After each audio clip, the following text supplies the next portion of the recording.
প্রিয় শিক্ষার্থী আসসালামু আলাইকুম।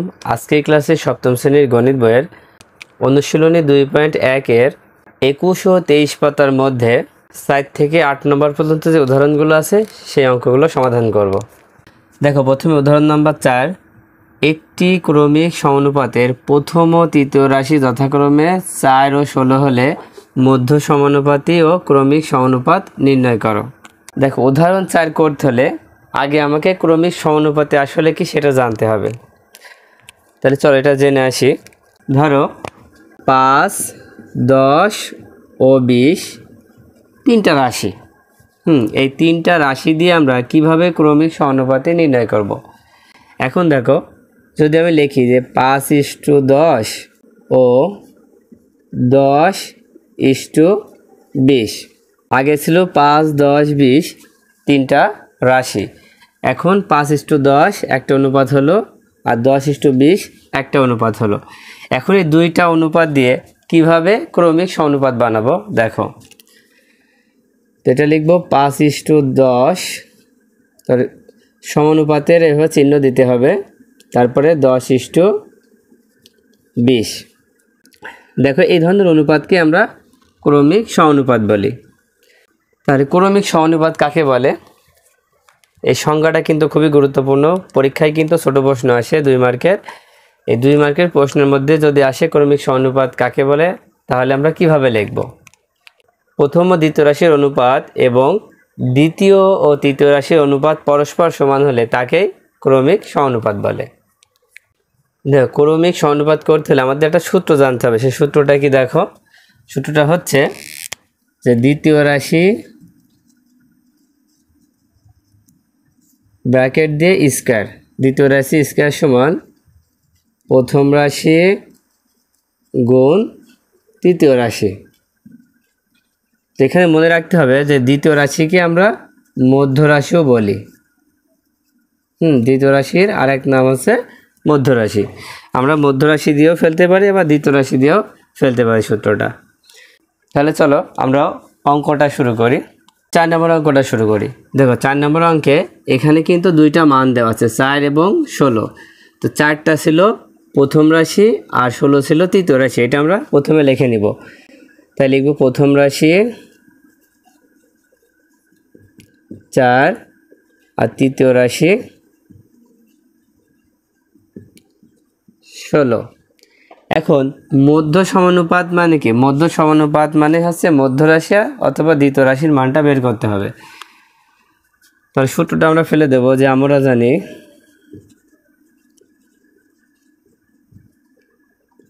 যে মধ্য রাশি স্কয়ার সমান প্রথম রাশি গুণ তৃতীয় রাশি। দেখো, ভিতরে যখন সমান চিহ্ন থাকবে প্রথমে আমরা বা দেব। মধ্য রাশি লিখে দিলাম, এটার কোনো মান নেই। দেখো, প্রথম রাশি কত? প্রথম রাশি হচ্ছে 4, তৃতীয় রাশি হচ্ছে 16, বা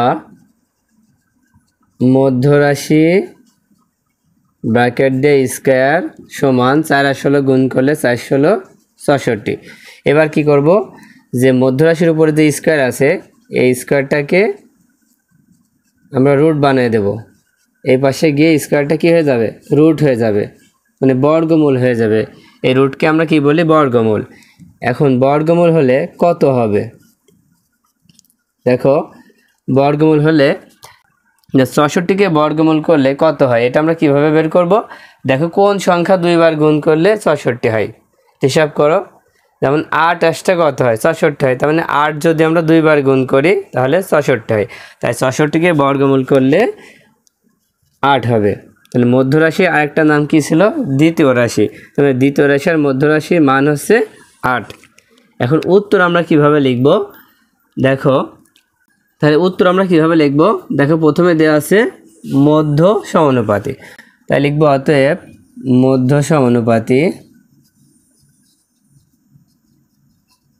মধ্য সমানুপাতি 8 এবং আরেকটা উত্তর কি আছে? ক্রমিক সমানুপাত। এবার লিখব ক্রমিক সমানুপাত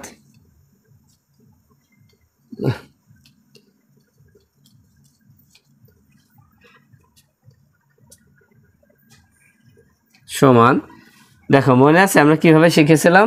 ক্রমিক সমানুপাত হবে প্রথম রাশি ইস্টু দ্বিতীয় রাশি, তারপরে সমানুপাতের চিহ্ন, আবার দ্বিতীয় রাশি ইস্টু তৃতীয় রাশি। ঠিক আছে, এটা হচ্ছে ক্রমিক সমানুপাত। আচ্ছা, এবার 5 নম্বর দেখো, 5টি খাতার দাম 200 টাকা হলে 7টি খাতার দাম কত? আমরা খুব সহজেই করে ফেলবো যে 5টি খাতার দাম 200 টাকা হলে 7টি খাতার দাম কত। আমরা যেভাবে সিম্পলভাবে করি ওইভাবে করি। প্রথমে 5 নম্বর দিয়ে লিখব যে 5টি খাতার দাম 200 টাকা। অতএব একটি খাতার দাম, 5টি খাতার দাম 200 টাকা হলে একটি খাতার দাম কত হবে? কম হবে না? কম হলে কি করতে হয়? ভাগ করতে হয়।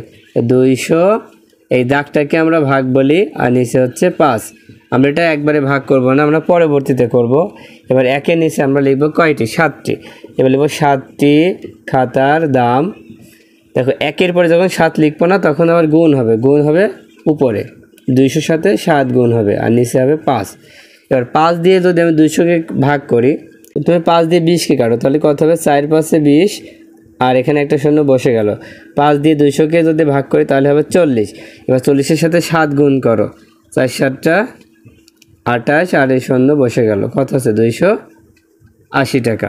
তাহলে 7টি খাতার দাম হচ্ছে 280 টাকা। এবার উদাহরণ 6 দেখো, 12 জন লোক একটি কাজ 9 দিনে করতে পারে। একই হারে কাজ করলে 18 জনের কাজটি কত দিনে করতে পারবে? দেখো অঙ্কটা কিন্তু বোঝার আছে। কেমন? যে 12 জন লোক একটি কাজ 9 দিনে করতে পারে, মানে 12 জন লোক একটা কাজ 9 দিনে করতে পারে। এখন ওই কাজটাই যদি 18 জন লোক করে তাহলে কত দিনে শেষ করতে পারবে? দেখো তাহলে প্রথমে আমরা লিখব হচ্ছে 12 জন লোক কাজটি করে 9 দিনে। তাহলে দেখো 12 জন লোক একটা কাজ করে 9 দিনে। এবার 12 নিচে আমি লিখব একজন লোক কাজটি করে। আচ্ছা, 12 জন লোক যদি কাজটি 9 দিনে করে, দেখো একজন লোক কাজটি তাহলে কত দিনে করতে পারবে? 12 জন লোকের 9 দিন লাগলে একজন লোকের কত দিন লাগবে? বেশি লাগবে না কম লাগবে? হিসাব করো, বেশি লাগবে না? হ্যাঁ, বেশি লাগলে কি করতে হয়? গুণ করতে হবে, 12 গুণ 9।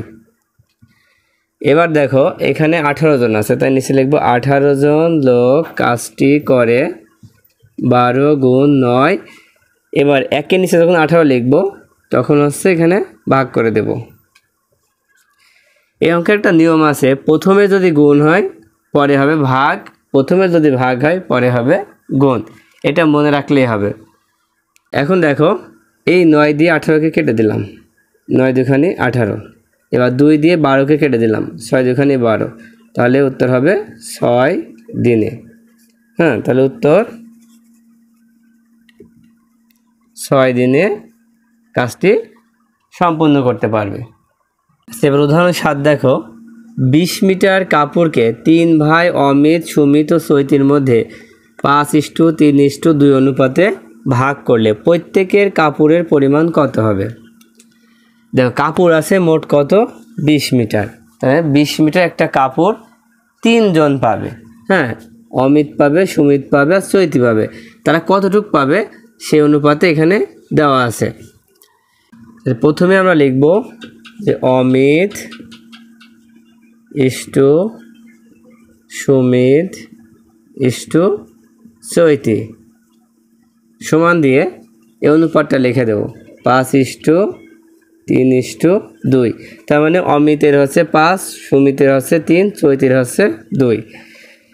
এবার লিখব অনুপাতের সংখ্যাগুলোর যোগফল যোগ করে দাও, 5 + 3 যোগ 2। এখন এটা যোগ করলে আমরা পাচ্ছি হচ্ছে 10। দেখো অনুপাত দেওয়া ছিল না, এই অনুপাতটা আমরা যোগ করে কত পাইছে 10। এখন দেখো এখানে বলছে প্রত্যেকের কাপড়ের পরিমাণ কত হবে, প্রত্যেকের, তার মানে অমিত কতটুক পাবে, সুমিত কতটুক পাবে, চৈতি কতটুক পাবে। তাই প্রথমে লিখব, আচ্ছা এবার লিখবো হচ্ছে প্রথমে কে আছে অমিত, লিখব অমিতের কাপড়ের পরিমাণ। আচ্ছা আমাদের মোট কাপড় ছিল কত, দেখো মোট কাপড় ছিল হচ্ছে 20, তাহলে 20, এখানে তোমরা গুণ চিহ্ন দিতে পারো, এর চিহ্ন দিতে পারো, আমরা এরই লিখলাম 20 এর। দেখো এখানে অমিত ছিল কি 5 না, এখানে মোট যোগ করে 10 পেয়েছি, আমরা 10 ভাগের 5 ভাগ পাবে হচ্ছে অমিত, তাই লিখবো 5/10, ব্র্যাকেট দিয়ে দিব, দিয়ে লিখবো মিটার। এখন 10 দিয়ে 20কে কাটলে হবে 2, এবার 5 আর 2 গুণ করলে 5 দুখানে 10 মিটার, তাহলে অমিতের কাপড়ের পরিমাণ হচ্ছে 10 মিটার। তারপরে আছে কি সুমিত, এবার লিখব সুমিতের কাপড়ের পরিমাণ, লিখব 20 এর, কারণ প্রত্যেকবার 20 লিখতে হবে, এই কারণে মোট কাপড় হচ্ছে 20। এবার দেখো সুমিতের হচ্ছে 3 ভাগ, কত 10 ভাগের 3 ভাগ, তাই লিখব 3/10 মিটার। 10 দিয়ে 20কে কাটলে হচ্ছে 2, এবার 3 দুখানে 6 মিটার। এবার লাস্ট হচ্ছে চৈতি, তাহলে চৈতির কাপড়ের পরিমাণ 20 এর, চৈতির কত ভাগ, 2 ভাগ, 10 ভাগের 2 ভাগ, সেই জন্য সবার সাথে কিন্তু 10 হবে, যোগ করে আমরা যেটা পাচ্ছি সেটা সবার সাথে হবে। 10 দিয়ে 20কে কেটে দাও, 2 হবে, এবার 2 দুখানে 4 মিটার। দেখো আমরা কিন্তু এখানে কে কতটুকু পরিমাণ কাপড় পাচ্ছে আমরা বের করে ফেলেছি। দেখো অমিত পাচ্ছে 10 মিটার, সুমিত পাচ্ছে 6 মিটার, আর চৈতি পাচ্ছে 4 মিটার। আশা করি তোমরা বুঝতে পেরেছ। এবার দেখো উদাহরণ 8 নম্বর, পনির ও তপনের আয়ের অনুপাত 4:3, তপন ও রবিনের আয়ের অনুপাত 5:4। পনিরের আয় 120 টাকা হলে রবিনের আয় কত? দেখো এখানে আমাদের দুইটা অনুপাত দেওয়া আছে, একটা আছে পনির ও তপনের, তাহলে পনির ও তপনের আয়ের অনুপাত হচ্ছে 4:3, আবার তপন ও রবিনের আয়ের অনুপাত হচ্ছে 5:4। তো এই জায়গাটায় যখন দুইটা অনুপাত দেওয়া থাকবে তখন আমাদের একটা কাজ করতে হবে। কাজটা কি? দেখো এখানে তপন কিন্তু 2 বার আছে, তপন 2 বার আছে, তো তপনেরটা আমাদের একরকম বানাতে হবে। কীভাবে? চলো শুরু করি। প্রথমে আমরা লিখব যে পনির ইস্টু তপন, তাহলে কত ইস্টু মানে কি অনুপাত হয়ে গেল, লিখব 4:3। তারপর আছে কি তপন ইস্টু রবিন সমান, এদের অনুপাতটা কত 5:4। এখন দেখো তপন আছে এভাবে আড়াআড়ি, তাই না? তার মানে এখানেও কিন্তু তপন এমন আড়াআড়ি আছে। তপন কি এক হয়েছে না আলাদা আছে? একটাই 3 আছে, একটাই 5 আছে। তো এই ক্ষেত্রে আমাদের কাজ হচ্ছে এই দুইটা একরকম বানানো। তো একরকম বানানোর জন্য আমরা কি করব? দেখো খুব সহজ, যে প্রথমটাকে আমরা মেলানোর জন্য এই নিচে যে 5 আছে এই 5 দিয়ে গুণ করব। তো 5 দিয়ে গুণ করলে তখন কি দুইটার সাথেই গুণ করতে হবে, তার মানে 5 দিয়ে 4কেও গুণ করতে হবে, 5 দিয়ে 3কেও গুণ করতে হবে। গুণ করে ফেলে 4 পাশে 20 আর 3 পাশে 15। উপরের কাজ শেষ। এবার যখন নিচেরটা করব তখন এই 3 দিয়ে এই দুইটাকে গুণ করতে হবে। গুণ করে ফেলো, দেখো 3 পাশে 15 আর 3 4 12। এখন দেখো তো এখানে কি তপন কি একরকম হয়েছে? দুইটাই কিন্তু একরকম হয়েছে। তোমরা যদি পারো পাশে লিখে দিবা, এখানে 5 দ্বারা গুণ আর নিচেরটা করলাম 3 দ্বারা গুণ, এটা লিখে দিলে বুঝতে সুবিধা হবে। আচ্ছা, এবার এটাকে আমরা স্ট্রোকারে লিখে ফেলি যে পনির ইস্টু তপন ইস্টু রবিন সমান, তাহলে পনির হচ্ছে এখন কত 20, তপন হচ্ছে 15 আর রবিন হচ্ছে 12। তাহলে আমরা অনুপাতটা বের করে ফেললাম। এবার দেখো এখানে কিন্তু পনিরের আয় দেওয়া আছে, পনিরের আয় 20 টাকা হলে রবিনের আয় কত, দুইজনের কথা বলছে এখানে, পনির আর রবিন। তাহলে পনির এইটা আর রবিন এইটা, তাই না? যার আয় দেওয়া থাকবে তারটা দিয়ে আমরা শুরু করব। তাহলে এবার আমরা কিভাবে লিখব, দেখো এখানে পনিরের আয় দেওয়া আছে আর রবিনের আয় বের করতে হবে। তাই এখানে যার আয়টা আগে দেওয়া আছে, যার আয়টা দেওয়া আছে তার নাম দিয়ে শুরু করব। তো পনিরের আয় দেওয়া আছে, তাই লিখব পনিরের আয়, পনিরের আয় ইস্টু রবিনের আয় সমান, দেখো এখানে পনিরের কত 20, তাহলে 20:12। দেখো ইস্টু আকারে থাকলে এটাকে আমরা আরেকভাবে লিখতে পারি, সেটা কিভাবে দেখো, যে পনিরের আয়, একটা নিচে দাগ দিয়ে লিখবো হচ্ছে রবিনের আয়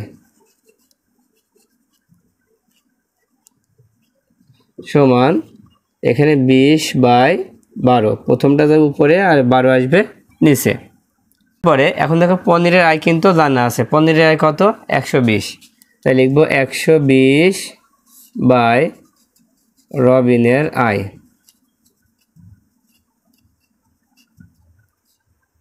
সমান 20/12। বা এবার দেখো, এবার আমরা কি আর গুণ করব, এটার সাথে এটা গুণ হবে, এটার সাথে এটা গুণ হবে, তাহলে আমরা লিখতে পারি রবিনের আয় গুণ, দেখো এর সাথে এর গুণ করতে হবে 20 সমান, আর 120 সাথে 12 গুণ করতে হবে, তাহলে 120 গুণ 12। এবার বা রবিনের আয় সমান, এই 20 রবিনের সাথে গুণ অবস্থায় আছে, গুণ অবস্থায় থাকলে ভাগ অবস্থায় যাবে, গুণ অবস্থায় থাকলে কি হবে, এইভাবে ভাগ অবস্থায় যাবে। তাহলে ভাগ অবস্থায় দিলে কেমন হবে,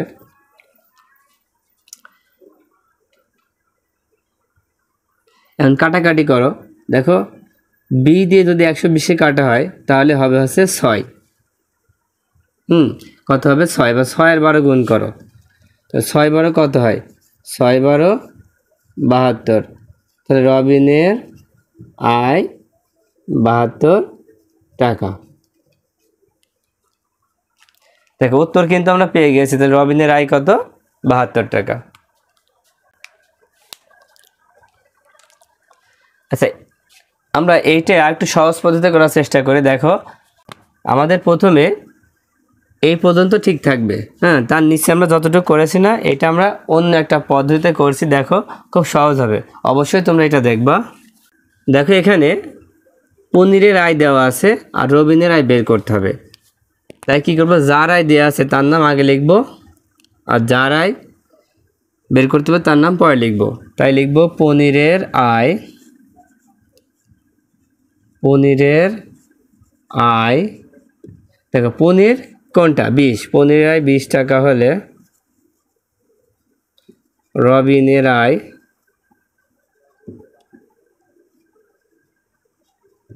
কত 12 টাকা। এখানে হলে লিখতে হবে, তাহলে পনিরের আয় 20 টাকা হলে রবিনের আয় কত 12 টাকা। এবার পনিরের আয় 1 টাকা হলে রবিনের আয় কত হবে 12/20। হ্যাঁ, এখানে যখন 1 লিখবো তখন এই 20টা এখানে সে ভাগ হয়ে যাবে। আবার দেখো পনিরের আয় এখানে দেওয়া আছে 120, তাহলে 120 টাকা হলে, দেখো প্রথমে ভাগ হলে পরের বার কিন্তু গুণ হবে, তাই গুণ দিয়ে লিখবো 120, নিচে হচ্ছে 20। এবার এই 20 দিয়ে 120 কাটলে হবে 6, এবার 6/12 কত হয় 6 × 12 = 72 টাকা। দেখো খুব সহজেই কিন্তু উত্তরটা বের হয়ে গেল।